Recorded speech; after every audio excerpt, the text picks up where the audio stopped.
આને પાછા 6 જ રસ છે. પ્રશ્ન એ થવો જોઈએ 6 જ રસ કેમ?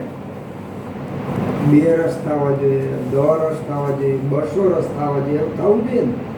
તો 6 રસ શા માટે? અને ઋષિ મુનિઓએ આની ચર્ચા કરવા માટે આખી આખી રાત્રિના ઉજાગરા કર્યા કે ભાઈ એક વીક કે 6 ને 8 રસ, બીજી કે 10 રસ, ત્રીજી કે 2 રસ. અને પછી રાત્રે સમજાવે કે તુંય હાચવો, તુંય હાચો, તુંય હાજો. આ બધું આ 6 રસની અંદર આવી જાય. તમે જેટલા વધારે વિભાગ પાડો બધા વિભાગો અંતે તો આની અંદર આવી જાય છે. ષડ દ્રવ્યમ આશ્રિતાસ્ત્ર. તો રસ છે એ દ્રવ્યને આશ્રય રહેલો છે. શું કામ એ દ્રવ્યને આશ્રય રહેલો છે? કારણ કે દ્રવ્ય પંચમહાભૂતનું બનેલું છે.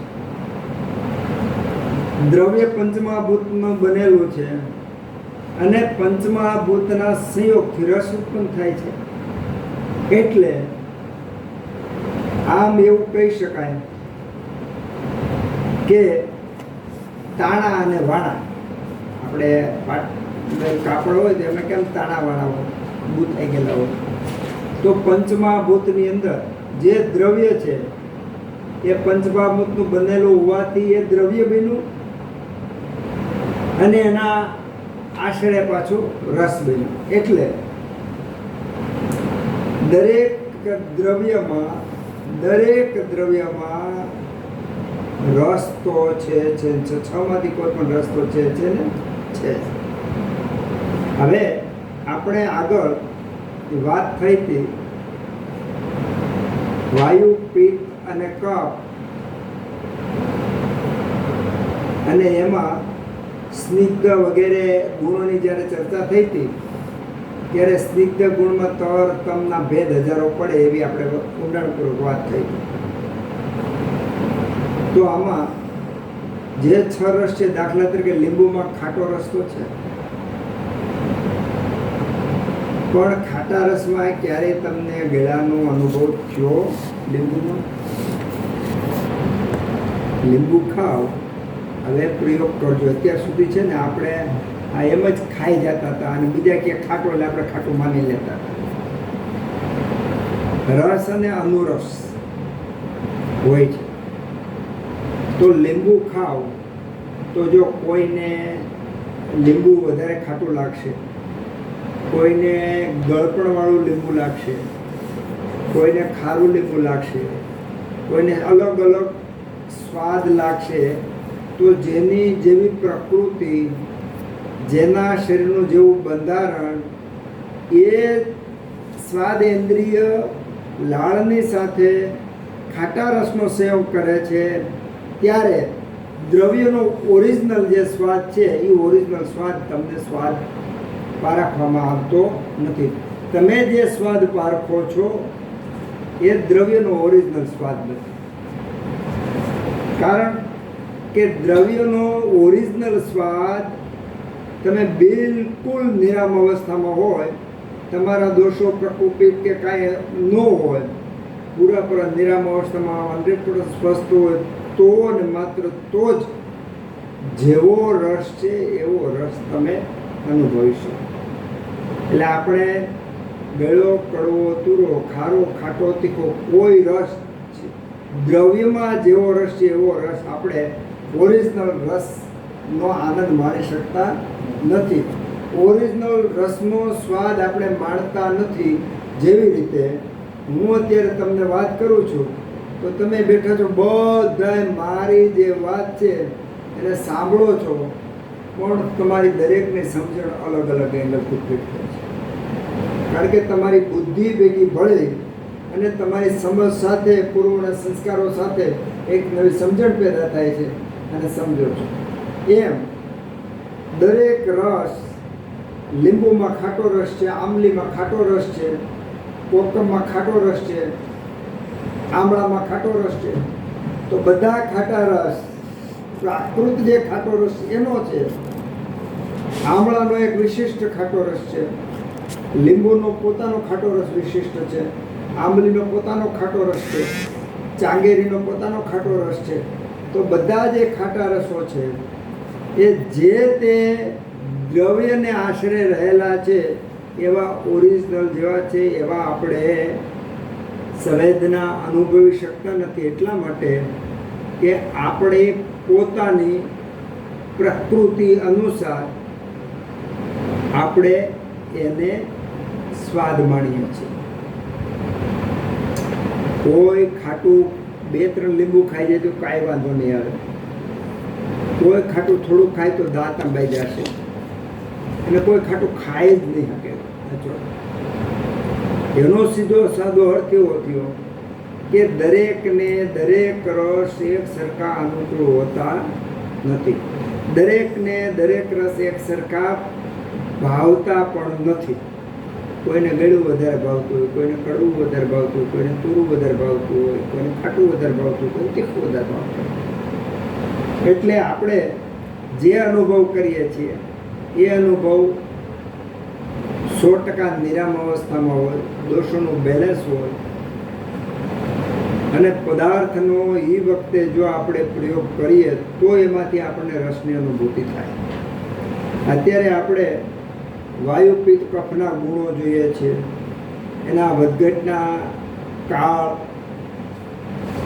વૃદ્ધિ વગેરેને કારણે થતી અસરો, પછી આ 6 રસ, 5 મહાભૂત, 7 ધાતુ, આટલું બરાબર વિજ્ઞાન સમજાઈ જાય ને ત્યાં સુધીમાં ખૂબ બધા સિદ્ધાંતો સમજાઈ જાય. એટલે આમાં ખાસ એ જોવાનું કે જે 6 રસ છે, 6 રસ બારો દુનિયાનો એ કોઈ રસ નથી. ઘણીવાર અવ્યક્ત રસ પણ કહે છે, દાખલા તરીકે પાણી છે તો પાણીને પોતાનો રસ કોઈ નથી. પણ કયા પાણીને પોતાનો રસ નથી? કે જે કોઈ પણ પ્રકારના આવરણને સ્પર્શ કર્યા વગરનું, કોઈ પણ પ્રકારના આવરણને સ્પર્શ કર્યા વગરનું પાણી છે, એમાં અવ્યક્ત રસ છે. અવ્યક્ત એટલે રસ વ્યક્ત થતો નથી. પણ જેવો એ હવાનો સ્પર્શ કરશે, રજનો સ્પર્શ કરશે, કોઈ પાત્રનો સ્પર્શ કરશે એટલે તરત જ એના ગુણ એમાં આવી જાય અને એમાં રસ વ્યક્ત થવા મળશે. તો આટલી બધી અસર પાત્રની હોય છે, તો દ્રવ્ય નથી હોય. તો ષડદ્રવ્યમ આશ્રિતાસ્તે, દ્રવ્યો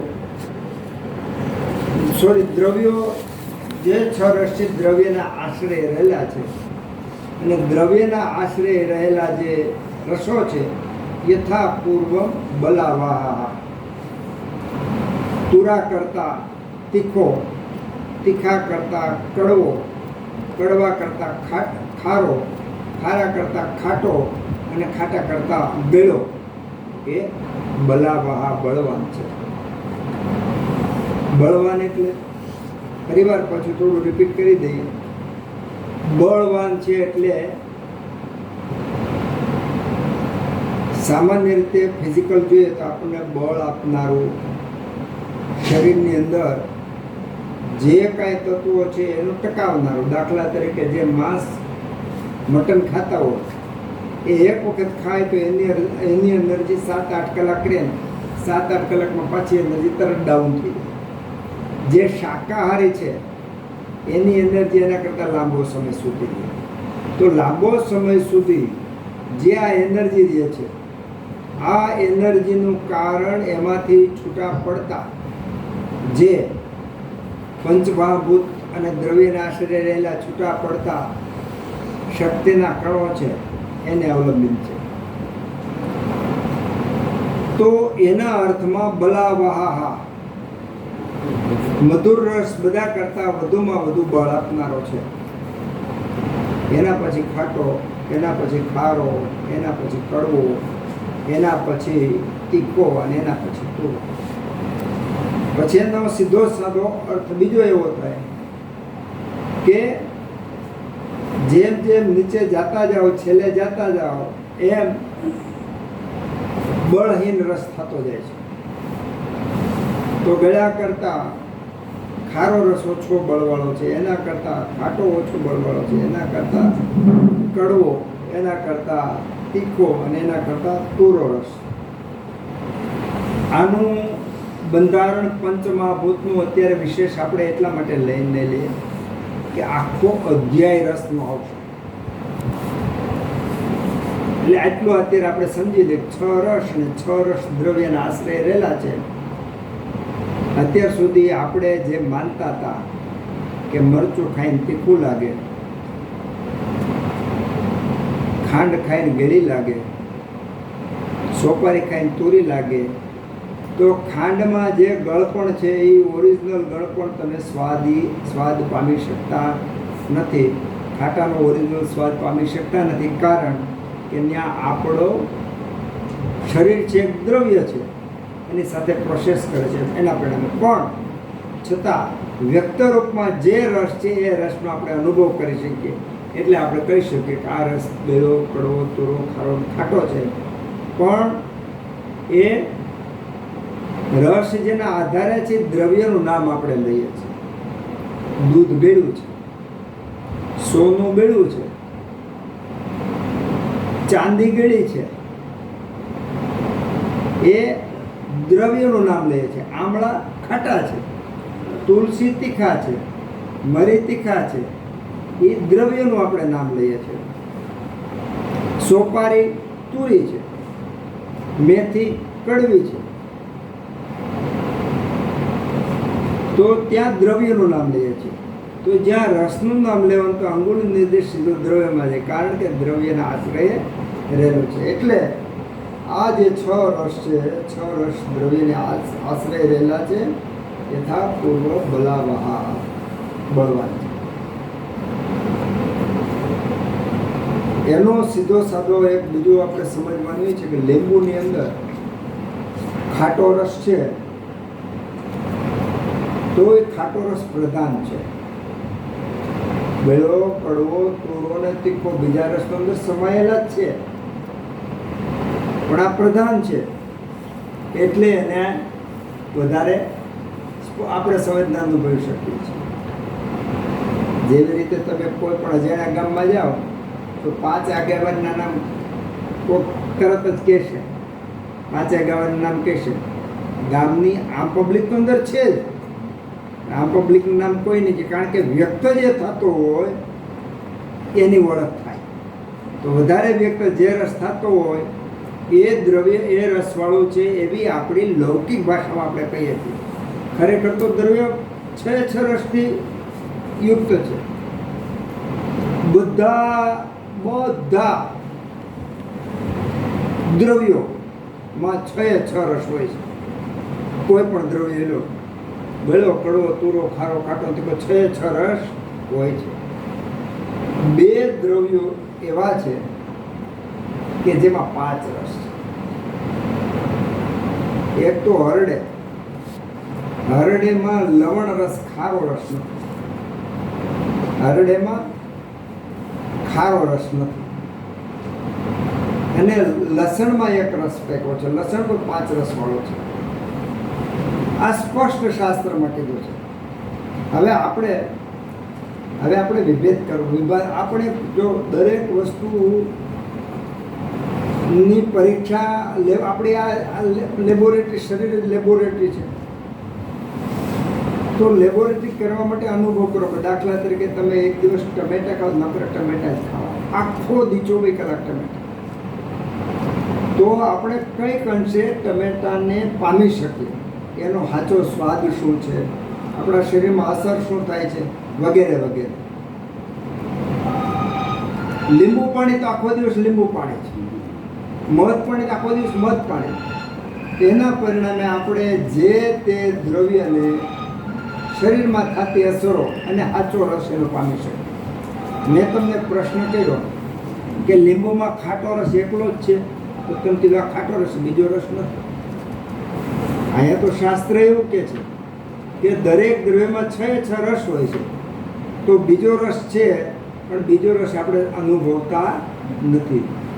અનુભવી શકાય ખરો, કારણ કે 6 રસ હોવાને કારણે લીંબુ એકલો ખાટા રસથી વિશેષ કામ જરૂર કરશે. બાકી ગળ્યો, કડવો, તુરો અને તીખો એ રસ પણ અસર કરે છે શરીરની અંદર અલગ અલગ.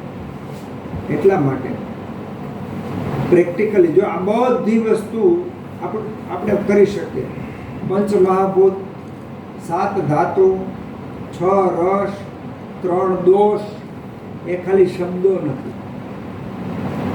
એ શબ્દોને આપણે અનુભવી શકીએ. એના માટે આપણે અગાઉ ઘણીવાર વાત થઈ ગઈ કે સતત ઈમય બનવું પડે.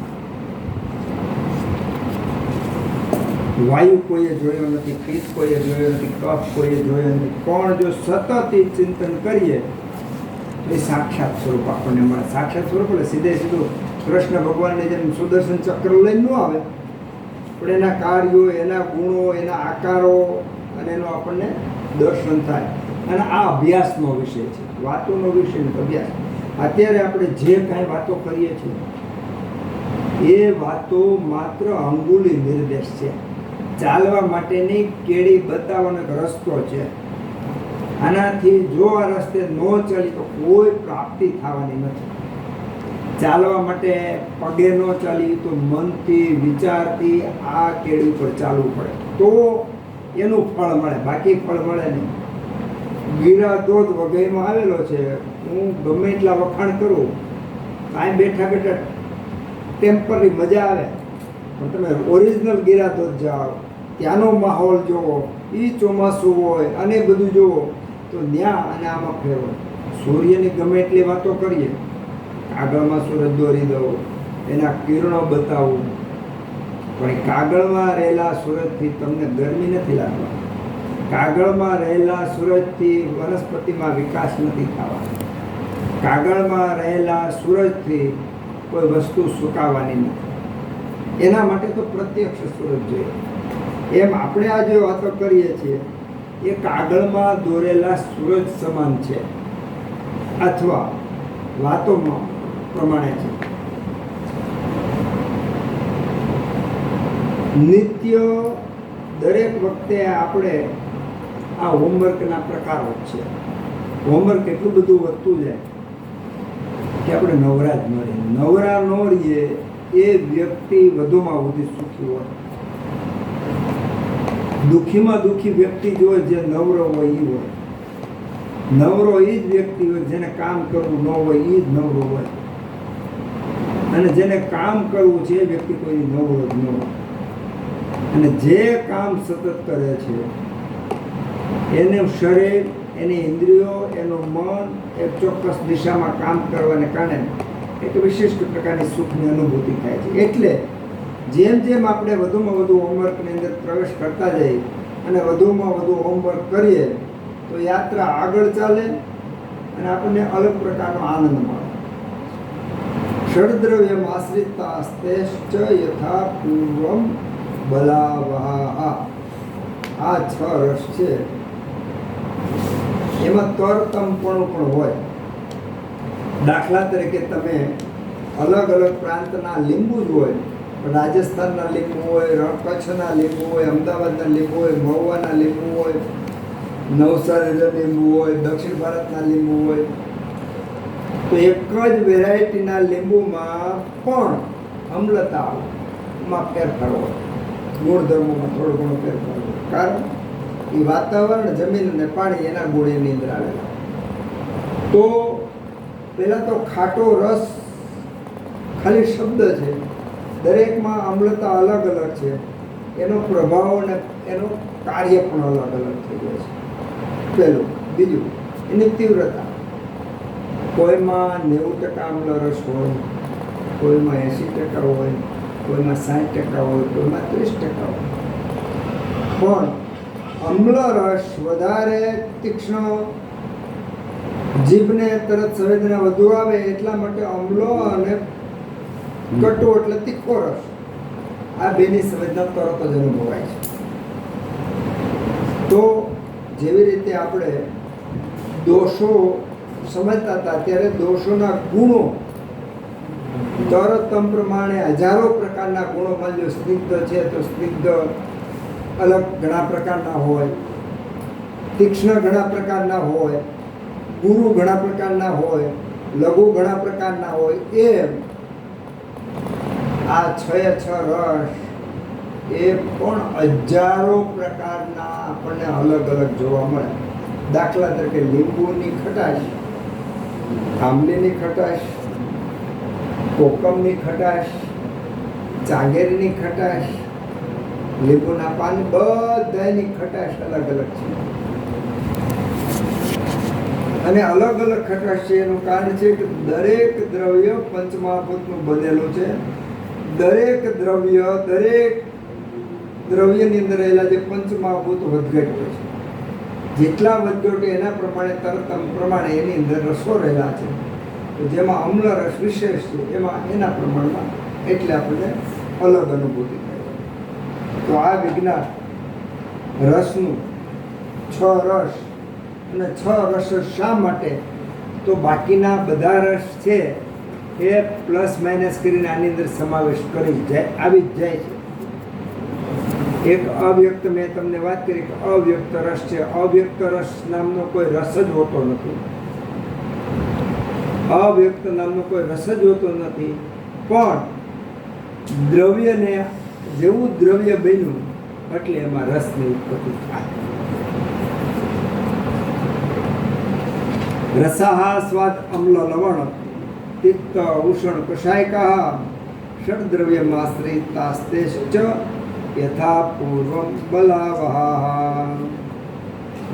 હવે આખું વિજ્ઞાન ચાલુ થાય છે, ચિકિત્સા ચાલુ થાય છે સીધે.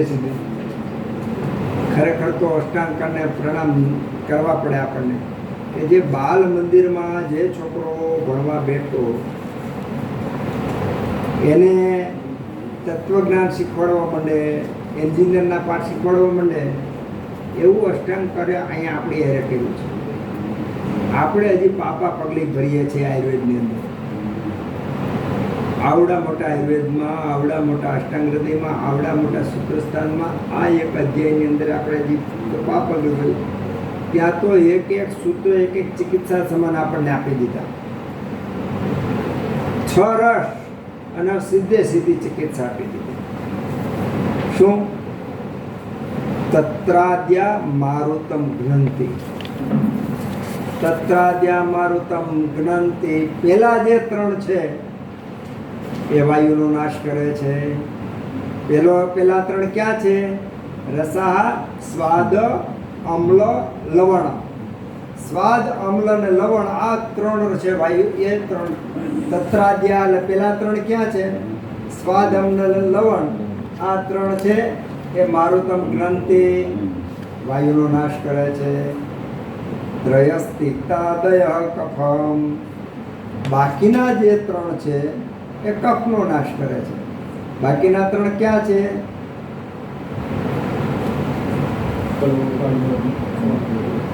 કટો, તિક્ત, ઉષ્ણ અને કષાય. તિક્તોષ્ણ કષાય કા. તિક્ત, ઉષ્ણ અને કષાય, આ 3 રસ છે એ કોનો નાશ કરે? કફનો નાશ કરે. તત્રાદ્યા મારુતમ. પેલા 3 છે એ વાયુનો નાશ કરે છે. બીજા 3 છે એ કફનો નાશ કરે છે. કષાય તિક્ત મધુરાહ પિત્ત મન્યતુ પૂર્વતે.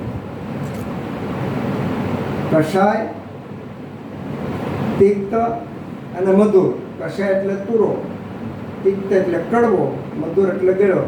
આ 3 રસ છે પિત્ત મન્યતુ, પિત્તના નાશ કરવા માટે ઉત્તમ ગણાય છે. કોઈ પણ શરીર 3 દોષની બહાર નથી. કોઈ પણ રોગ 3 દોષની બહાર નથી. કોઈ પણ રોગ થયો હોય તો કાં વાયુ ગુણને કારણે હોય, કાં પિત્ત વધારે હોય, કાં કફ વધારે હોય. તો આ દોષની ચિકિત્સા સીધી કરી કહેવામાં આવી કે રસાહ, સ્વાદ, અમ્લ, લવણ, તિક્ત, ઉષ્ણ, કષાયકા. આ 6 રસ છે એમાં તત્રાદ્યા મારુતમ ઘ્નંતિ. પેલા જે 3 છે એ વાયુનો નાશ કરે છે. ત્રયસ્તિક્તા દય કફમ. બીજા જે 3 છે એ કફનો નાશ કરે છે. કષાય તિક્ત મધુરાહ પિત્ત મન્યતુ કરે છે. કષાય, તિક્ત અને મધુર આ પિત્તનો નાશ કરે છે. આખી ચિકિત્સામાં આપી દીધી. આખી ચિકિત્સા આપી. એની થોડીક આપણે આજથી ઝલક જોઈ લઈએ એટલે આપણને ખબર પડે. આ વાયુના ગુણો. પહેલા 3 છે વાયુનો નાશ કરે એવું કીધું ને. પહેલા 3 રસ કયા કયા વાયુનો નાશ, કયા કયા રસ વાયુનો નાશ કરે? ગળ્યો, ખાટો અને ગળ્યો, ખાટો. ખારો અને ખાટો. સ્વાદ અમ્લનો. ગળ્યો, ખાટો અને ખારો, આ 3 રસ વાયુનો નાશ કરે. વાયુ એટલે શું? વાતાત ઋતે નાસ્તિ રુજા. ક્યાંય પણ દુખાવો હોય એ વાયુને કારણે હોય. ક્યાંય પણ દુખાવો હોય વાયુને કારણે હોય. તો જ્યાં જ્યાં દુખાવો થાય છે ત્યાં વાયુ છે, અને વાયુ મટાડવા માટે આ 3 રસ વાપરવા. સમજણ? આ 3 રસ વાપરવા. હવે તમારા ઘરમાં દીપડો ઘેર્યો હોય તો અલગ સાધનનો ઉપયોગ કરવાનો હોય.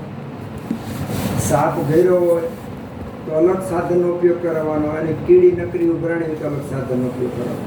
કીડી હોય ત્યાં લાકડી લઈને ન હોય કે બંદૂક લઈને ન હોય.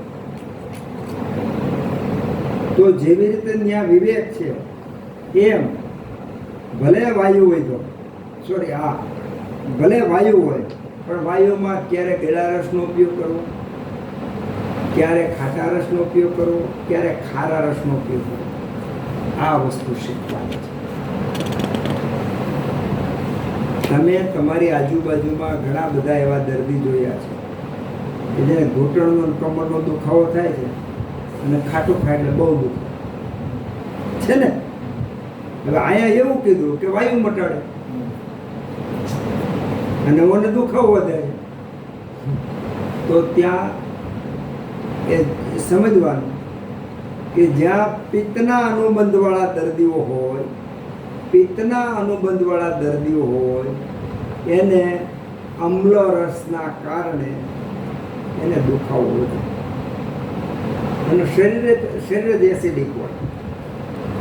તો ત્યાં કયો રસ વાપરવો પડે? ગળ્યો રસ વાપરવાનો. ત્યાં કયો વાપરવાનો? ગળ્યો રસ વાપરવાનો. પછી વાયુ, એક દુખાવો એટલે વાયુ, પેટમાં ગુડગુડ થાય, વાયુને કારણે પેટમાં દુખે, વાયુને કારણે ઉપર છાતીમાં દબાણ આવે, વાયુને કારણે ગળામાં દબાણ આવે, વાયુને કારણે ઉપર માથામાં બધે આવે. તો વાયુ ઉપર પણ ચડે, નીચે પણ ચડે. મારે 2-3 દર્દી તેવા આવે છે, તમે ગમે ત્યાં આડો તરત ઓળખા ખાય એમ કરે. તમે અહીંયા આડો તોય કરે, આંગળી પકડો તોય કરે, અહીંયા આડો તોય કરે. તો મા દીકરો 2, એક ઘરમાં 2 દર્દી. ગમે ત્યાં આડો એટલે તરત ઓળ કરે, ગમે ત્યાં આડો તરત ઓળ ખાય. તો સુરત પાછું તો કાલે એક દર્દી એવું, એને ગમે ત્યાં આડો એટલે તરત ઓળકાર ખાય. આ ઓળકાર ખાઈ ઉદ્ગાર છે એ શું છે? વાયુની પ્રવૃત્તિ છે. એવું શા માટે થાય છે? ગમે ત્યાં આડો તરતો તરતા વાયુ ઉત્પન્ન થઈ જાય. એવું શા માટે થાય છે? દર્દીને મારે પરણાવવાનો દર્દી છે, તો નિદાનમાં તો વિદગ્ધા જીર્ણ આવ્યું છે, અપાન દૃષ્ટિને વિદગ્ધા જીર્ણ આવ્યું છે, બરાબર.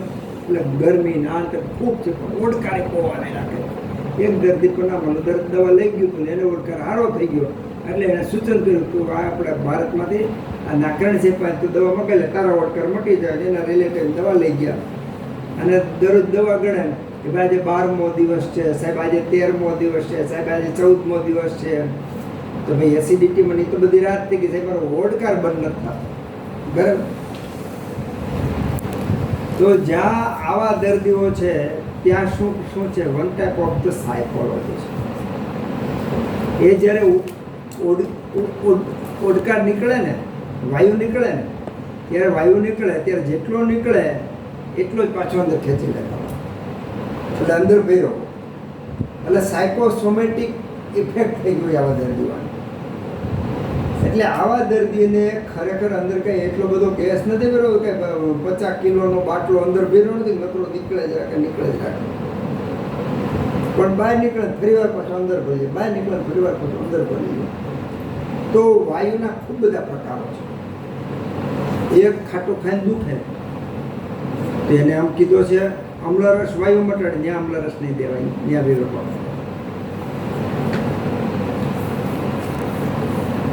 કાંઈ ખબર ન પડતી હોય ને કાંઈ ખબર ન પડતી હોય અને ચિકિત્સા ચાલુ કરવી હોય તો કરવી જોઈએ,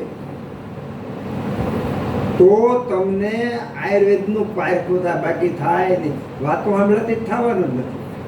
આવતીકાલથી જો અત્યારે ચિકિત્સા ચાલુ, તમે આજે અડધી કલાકની અંદર જ પૂર્ણ વૈદ બની જવાનું, અડધી કલાકમાં પૂર્ણ વૈદ બની જવાનું. બરાબર? 5 વર્ષ 7 વર્ષ ડૉક્ટર હોય એ ભણે કોલેજમાં, યુનિવર્સિટીમાં ભણે, પછી કોન્વોકેશન તેને ડિગ્રી આપવામાં આવે. ડિગ્રી આપવામાં આવે ત્યારે એ ડૉક્ટરને કાંઈ ખબર પડતી ન હોય. પછી જે ટેબલ ઉપર બે દર્દી આવે અને જેમ જોતા જોતા જોતા જોતા એમ સમય જાય એમ એને અનુભવ થતો જાય, એને વિશ્વાસ આવતો જાય, પછી એનું જ્ઞાન છે એમાં જ ચળકાટ આવતો જાય. એમ આજે જે આપણે શબ્દો છે, આજે અડધી કલાકની અંદર તમને પૂર્ણ ચિકિત્સાનું જ્ઞાન મળી જવાનું છે. અને પ્રયોગ આવતીકાલથી જ સારવાર ચાલુ કરી દેવાનું. તો જો તમે તમારી અથવા આજુબાજુમાંની ચિકિત્સા ચાલુ કરી દેશો તો જ તમને આ વાત સમજાશે, બાકી વાત નહીં સમજાય. દર વખતે ખાસ તો એ ધ્યાન રાખવાનું, અહીંથી તમે ઘેરે જાઓ એટલે પાછું ચોપડો મૂકીને બીજા કામે લાગી જાઓ અને આને સંભાળો જ નહીં, વળી પાછા આવો તે વાત સાંભળો, તો આનો કોઈ ફાયદો નથી. ફાયદો એટલે નથી કે જ્યાં સુધી વિશ્વાસ નથી આવવાનો ત્યાં સુધી તમે કામ કરી શકવાનું. તો અત્યારે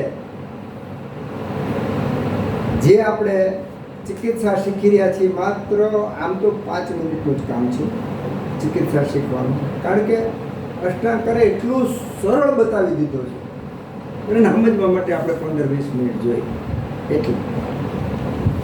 હવે તમારી ઘર અને આજુબાજુમાં સમાજમાં જે દર્દીઓ છે એને વિભાગ પાડવાનો, વાયુ પિત્ત અને કફ.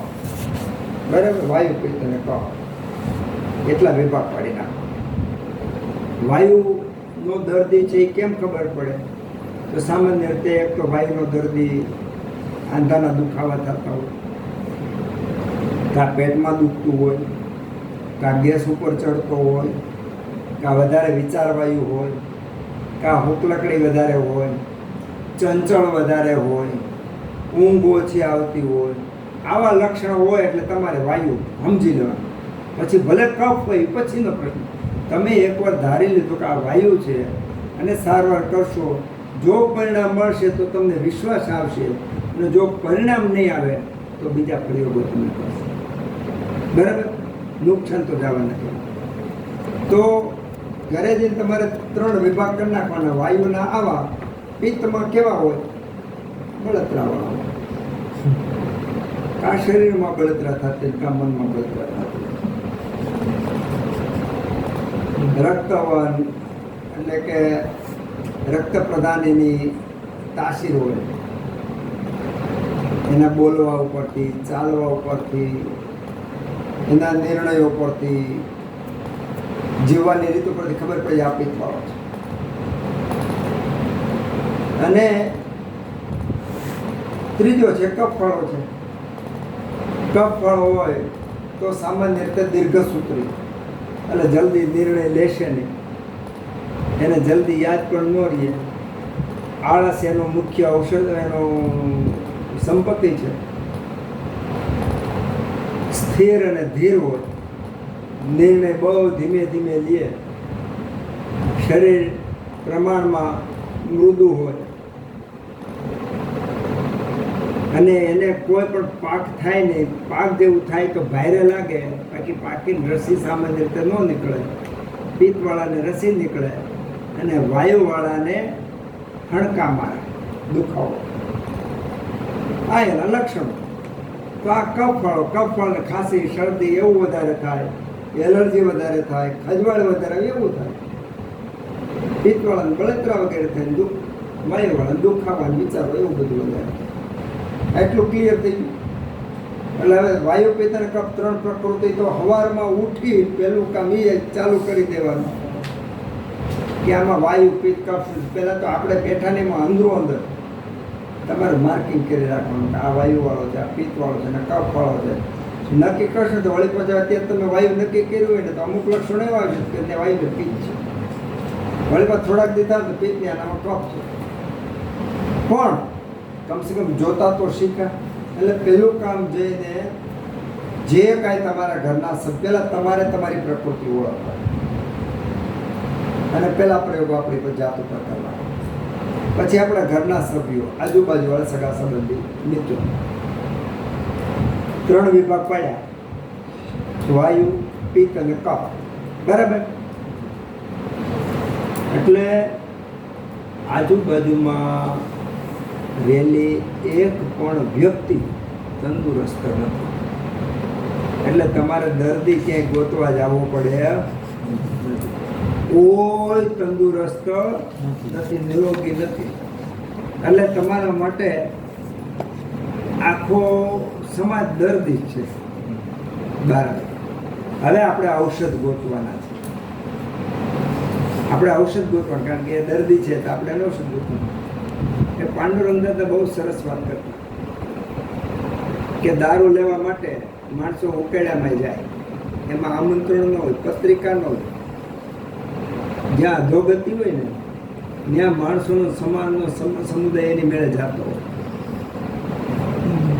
પણ જ્યાં સારી પવિત્ર વસ્તુ હોય એના તમારે ગીત ગાવા પડે, માહોલ ઊભો કરો. ત્યારે ટેમ્પરી આવે ને વળી પાછો ભાગી જાય, ટેમ્પરી ભાગી જાય. એમ કરતાં કરતાં કાંઈ નહીં થાય. તો દૂધ ઘેરે ઘેરે દેવા જવું પડે, દારૂ દેવા જવું પડતો નથી. દૂધ ઘેરે દેવા જવું પડે. અને છતાંય કે તમારા દૂધમાં પાણી છે, દારૂવાળાને કોઈ દી નહીં છે. પાણીમાં દારૂ નાખે તો એને એમ નહીં કે તમારા દારૂ પાણી જેવું નહીં કે આમાં કે છે. તો જ્યાં પવિત્ર સારી વસ્તુ છે ને એને આ સામનો કરવો જ પડે, કારણ કે માણસનો સ્વભાવ છે. એટલે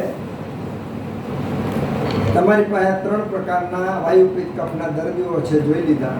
હવે આપણી પાસે ઔષધો: તત્રાદ્ય, મારુતમ ગ્રંથિ. વાયુવાળા માટે પહેલા 3 જે રસ છે એવા ઔષધો તમારે ગોતી લો. તો ગેડા રસ તમારી આજુબાજુમાં ઔષધ અને આહાર. ગેડા રસમાં પહેલાં તો આપણે ઘરમાં ખાંડ હોય, સાકર હોય, ઘી, દૂધ, ગોળ.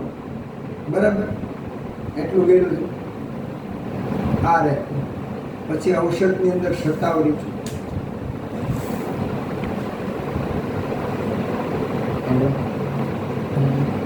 યષ્ટિ મધુ.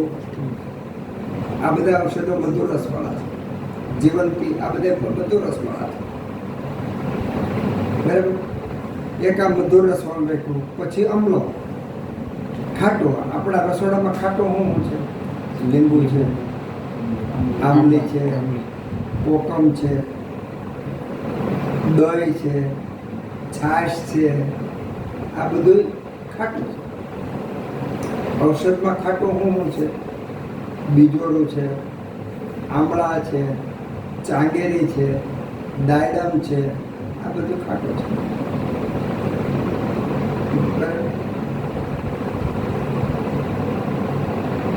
તો ગળ્યું, ખાટું અને ખારું.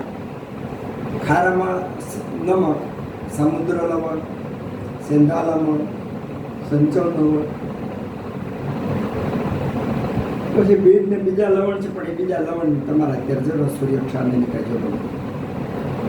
તો આ 3 જે છે એ વાયુનો નાશ. જો વાયુ પ્રકોપિત શરીર દુબળું પતલું હોય, નબળાયું હોય, એવું હોય, એને ગળા રસ આપવાનો, એટલે એનો વાયુ દૂર થાય. પિત્ત વાળો હોય એને પણ ગળો રસ આપવાનો. તો ગળો રસ છે એ એને પિત્તને શાંત કરી અને વાયુ દૂર કરશું, જેનામાં ગરમી ભેગી થઈ. જેનો વાયુ ઉપર ચડે છે, ઉડકાર વધારે આવે છે, પાચન બરાબર થતું નથી, એવી વ્યક્તિને પેટના, છાતીના જે ગેસ ઉત્પન્ન થાય છે એવી વ્યક્તિને લવણ આપવાનું, સેંધા લવણ આપવાનું, સંચળ આપવાનું, એવું બધું આપવાનું. તો આ ટ્રીટમેન્ટથી વાયુ.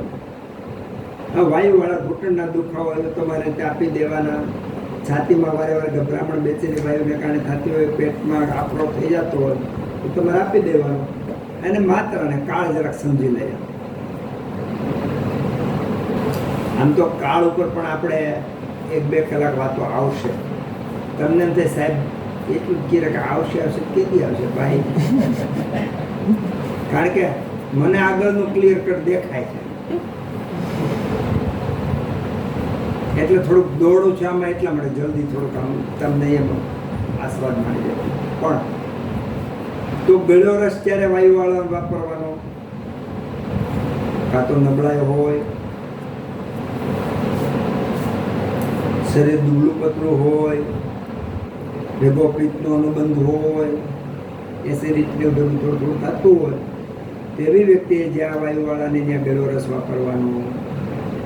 જેને ભૂખ ન લાગતી હોય, આળસ થતી હોય, એવી વ્યક્તિ હોય એને ખાટો રસ આપો. જે પાચન ન થતું હોય, એના કારણે જે પેટમાં બીજા ગેસ ઉત્પન્ન થતો હોય, વાયુ ઉત્પન્ન થતો હોય, એવી વ્યક્તિને ખાટો રસ આપવાનો. જ્યાં ગેસ ઉપર ચડતો હોય, ગેસ ઉપર ચડે એના કારણે ઘણીવાર ગેસ ઉપર ચડે ને, જ્યારે ગેસને આપો છો કબજિયાત હોય ને એ વખતે એને કમરના માથાના બધે દુખાવાય વધારે હોય.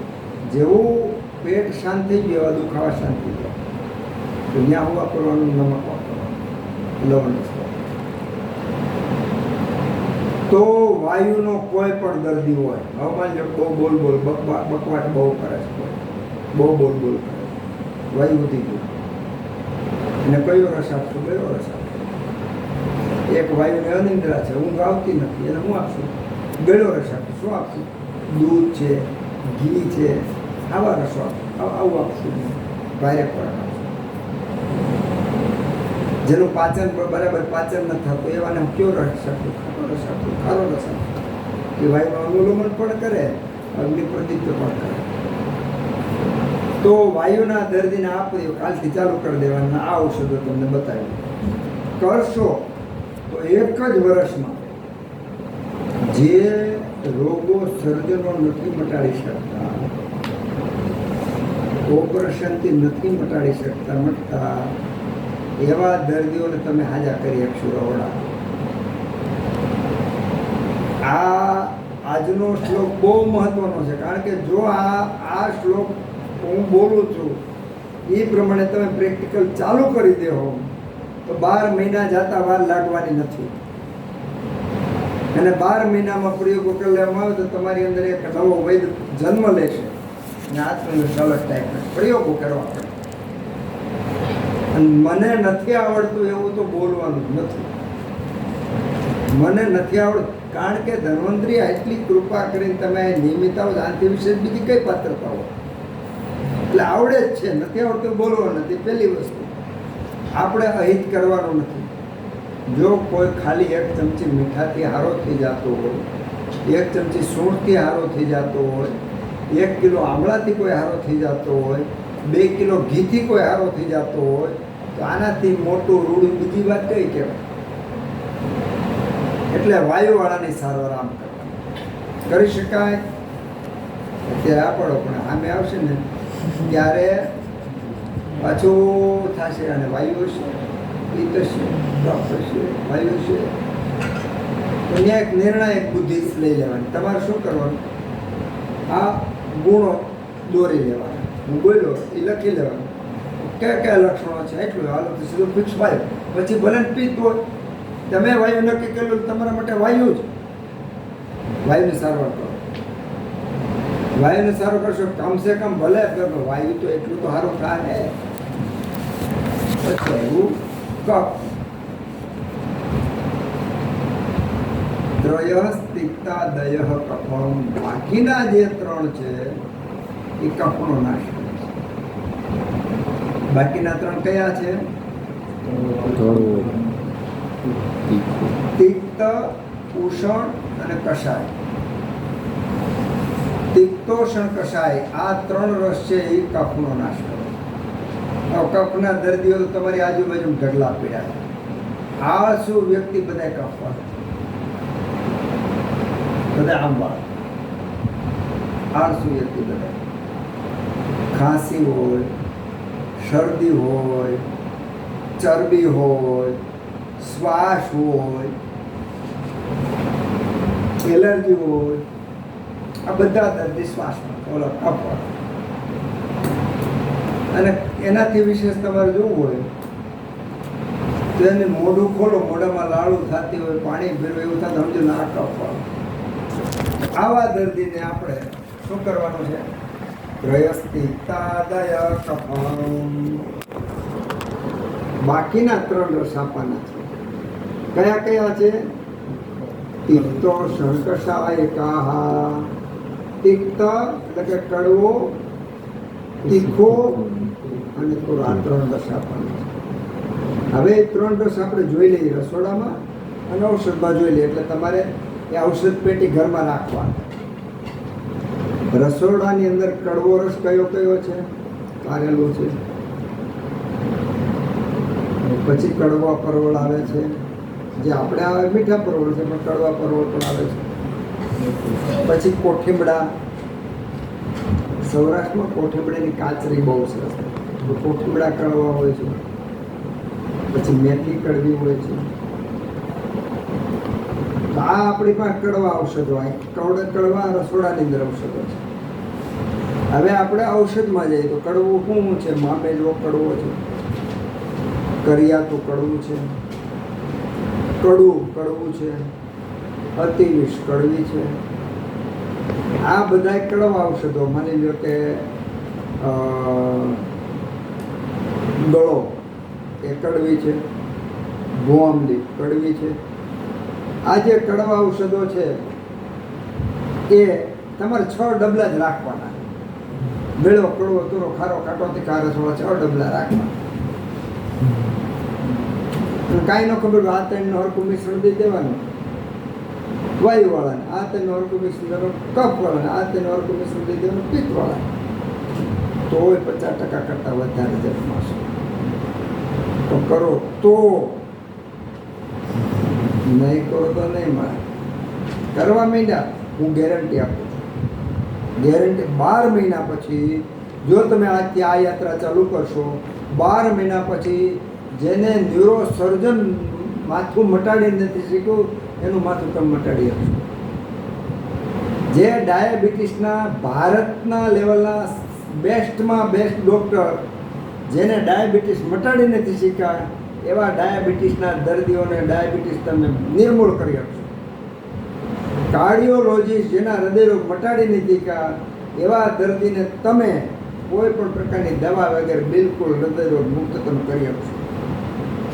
સ્કિન સ્પેશિયાલિસ્ટ જેના ચામડીના રોગો નથી મટાડી શક્યા, એને તમે 12 મહિનામાં સારામાં સારા ચામડીના સ્પેશિયાલિસ્ટના જે દર્દીઓ એના તમે હારા કરી આપશો. આ માસ્ટર કી છે. આ માસ્ટર કી એવી છે બધાય તાળા ખોલે, પણ એટલું છે. આને ડાબી બાજુ ફેરવાનું, જમણી બાજુ ફેરવાનું, ઊંધી નાખવાની, એના પ્રકારો બધા એટલું જ કરવાનું. રસ તિક્તા દયા કફમ. તિક્ત, ઉષણ અને કષાય. આ જે 3 રસ છે એમાંથી તિક્ત એટલે કડવો. રસોડામાં આ ઔષધો છે અને રસોડાની અંદર આ દ્રવ્યો છે અને આજુબાજુમાં જે છે એમાં આ ઔષધો છે. તિક્ત એટલે કે કડવો.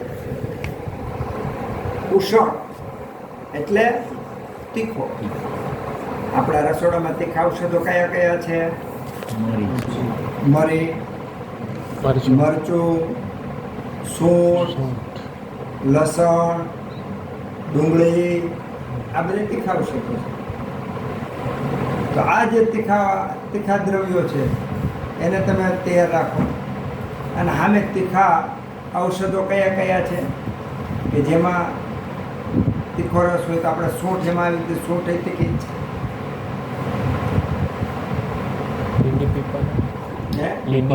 પીપર. આમાં સૂંઠ, મરી અને પીપર 3 તીખા છે, ત્રિકટુ. તો આ ઔષધો જે તીખા છે એને અલગ તમે રાખો. પછી કષાય એટલે તુરું. તુરા ઔષધો આપણા રસોડામાં કયા કયા છે? એક તો સોપારી બોલ્યા એ, પછી ધાણા, છાશ. જો ખાટી ન હોય તો એમાં તોરો રસ પ્રધાનો છે. છાશ આ તોરી છે. હળદર હે હળદર હળદર તુરી તીખી બે છે. તો આ તોરા ઔષધ આપણા રસોડામાં, અને તોરા ઔષધ બહાર તોરું કયું કયું છે? હરડે તોરી, ખટકડી ફટકડી તોરી, આમળા ખાટા છે પણ તોરા. માની લો તમે આમળા લ્યો, ગિરનારના આમળા લ્યો, તેમાં તોરો રસ વધારે હોય. તો આ બધા તોરા ઔષધો છે. તો છ રસ તમારી પાસે આવી ગયા, અને છ રોડાના ઔષધો આવી ગયા. હવે દુનિયાનો કોઈ પણ દર્દી હોય એટલાથી આપણે સારો કરીએ. શરૂઆતમાં ન આવડે. આપણે નાના હતા ને ત્યારે આપણા મમ્મી પપ્પા આપણને રમકડા લાગી દે, એ રમકડા ગોઠવવાના હોય. એ ગોઠવતા આપણને આવડે નહીં, પણ જેમ જેમ પ્રેક્ટિસ કરતા જાય નાનપણમાં પણ એ રમકડા સારી રીતે આપણે ગોઠવીશું. એમ અત્યારે મેં તમને કીધું તમારા રમકડા જેવું થશે, પણ એકવાર ચાલુ કરી દેજો. ચાલુ કરી દો તો 12 મહિના પછી હું તમને જ યાદ કરશે કે, અને આશ્ચર્ય થશે પાછું કે આપણામાં આટલી કાંઈ ક્ષમતા નથી, આપણામાં કંઈક નોલેજ નથી, એટલી જિજ્ઞાસાને છતાં સારું થાય છે. જો આપણે ધ્યાન રાખીએ, આપણે જિજ્ઞાસા વધે તો કેટલું સારું થાય, અને પછી એક નવી ગતિ મળશે. એટલું કરી શકાય. સરસ.